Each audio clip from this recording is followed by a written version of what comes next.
Hi hello friends. இப்போ பார்த்தீங்கன்னா நான் தொழில் போகிற போட்டு தான் அவங்க தான் கடலுக்கு போயிட்டு வந்துட்டு இருக்காங்க. என்னென்ன மீன் பிடிச்சிருக்காங்கன்னு தெரியல. நம்ம போய் பார்ப்போம் என்னென்ன மீன் பிடிச்சிருக்காங்கன்னு சொல்லிட்டு, என்ன வளத்தில் இருக்கான், என்ன மீன் பிடிச்சிருக்கான்னு சொல்லிட்டு போட்டு இழுத்துறதுக்கப்புறம் நான் போயிட்டு காட்டுறேன்.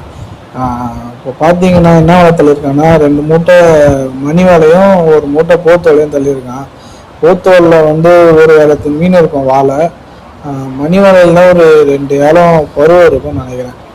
2 ஏலம் இருக்கும் பருவ. மலையில் இருக்கு, சரியா தெரியல. ஆனால் 2 ஏலம் இருக்கும்னு நினைக்கிறேன் பருவ.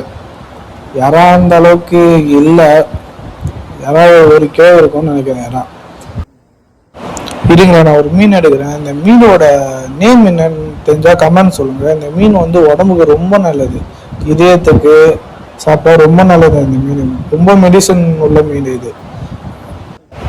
உங்களுக்கு மீன் நண்டு யாராவது இது மாதிரி எதனா வாங்கணும்னா என்னை கான்டாக்ட் பண்ணுங்கள். நம்ம ஊர் எதுவும் கல்பாக்கத்தில் வந்து சட்டாஸ் குப்போம். டேரெக்டாக நீங்கள் வந்துட்டு எனக்கு இங்கே கான்டாக்ட் பண்ணாலே நம்ம நேரடியாக பீச்சில் போட்லேயே போய்ட்டு உங்களுக்கு வாங்கிட்டு வந்துடுவேன் அவங்க சொல்கிற வேலைக்கு.